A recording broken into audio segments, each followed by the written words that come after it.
belajar tentang Islam, yang pertama kita harus belajar tentang ma'rifatullah. Kita mengenal Allah. Saat-saat ini kita mulai mendalami tentang ma'rifatul Rasul sallallahu alaihi wasallam. Ya, kita harus mengenal siapa Rasul kita yang merupakan kebanggaan kita dan kita mendambakan syafaatnya kelak di hari kemudian. Kalau kita sudah semakin kita mengenal, semakin kita menjadikan Rasul kita, qudwah hasanah kita, kebanggaan kita, iman kita tidak mungkin goyah. Bagaimana di zaman sahabat, Rasul pilihan sallallahu alaihi wasallam, sahabat pilihan, sahibul kitab Habib Ali bin Muhammad bin Hussein Al-Habsyi, ya, dia mengarang dengan bahasa-bahasa yang sangat indah tadi, ya, karena memang ditulis dari seseorang yang sangat, ya, al-arifu billah, orang yang mengenal Allah subhanahu wa ta'ala dan sangat mengenal pada Rasulnya sallallahu alaihi wasallam. Mungkin saya ceritakan sedikit tentang beliau ini. Ya, yang pertama, rumahnya itu setiap hari penuh dengan tamu yang jumlahnya ratusan, dengan 800, 900 orang. Dia bukan orang yang punya perusahaan besar dan bukan orang yang, ya, di pemerintahan yang siap menjamu tamu. Ya, tapi tamunya sejumlah itu setiap hari. Pertanyaannya, dari mana pendanaan tersebut? Itu yang tanya kan. Dari mana? Ya, yang jelas ketika seseorang bersandar kepada Allah subhanahu wa ta'ala, dia pasti tidak akan merasa kurang. Seperti ungkapan Sayyidina Ali radhiyallahu anhu wa karramallahu wajhahu, kalau seseorang bersandar dengan kedudukan jabatan pasti kurang. Jadi ungkapan dia, bahasa dia adalah man i'tamada ala malihi qalla wa man i'tamada ala jahi dhalla wa man i'tamada ala aqlihi dhalla.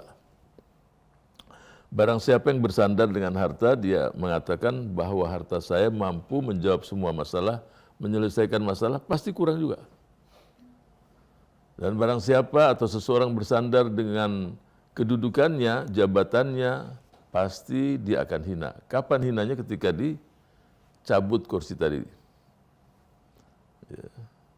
Ketika dicabut kursinya tidak ada lagi yang menyapa. Sama seperti seseorang naik tangga ke atas, dia tidak menengok kiri kanan. Ketika dia turun, orang juga tidak melihat dia. Ya, dulunya karpet merah. Ya, biasa kalau karpet merah itu kan serem ya. Tapi nggak tahu lah, bahasa kita juga karpet merah. Tapi setelah dia turun dari jabatannya tidak ada yang menyapa, sehingga banyak yang stres, banyak yang ini, karena ketika dia naik tangga terus, dia naik tangga tersebut dia tidak menyapa. Dan yang ketiga, man i'tamada ala aqlihi, barang siapa yang bersandar dengan otak, dia anggap otak ini bisa menjawab semua masalah. Kenyataannya otak pun punya keterbatasan. Contoh, ketika otak ditanya tentang ruh, dia tidak bisa menjawab secara ilmiah. Kalau seorang dokter mengatakan, oh, seseorang itu meninggal karena ada virus atau bakteri yang masuk di tubuhnya, silahkan tinggal di tempat ruangan yang steril dari semua bakteri, mati juga kan. Ruangan tersebut steril, nggak ada bakteri atau virus, dia akan mati kalau saatnya mati datang. Nah, tetapi ungkapan berikutnya dari Sayyidina Ali radhiyallahu anhu, wa man i'tamada 'ala Allah la qalla wa la dhalla wa la dhalla, yang bersandar pada Allah dia tidak pernah kekurangan harta, cukup aja.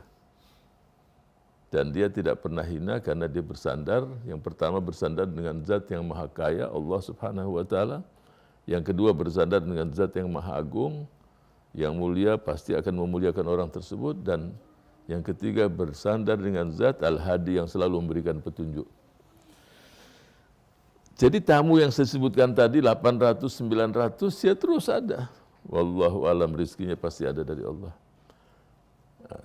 Cerita berikutnya, ada seseorang namanya dia tinggal di kota, Habib Ali bin Muhammad bin Hussein tinggal di kota ya jumlahnya mungkin penduduknya ribuan lah, puluhan ribu.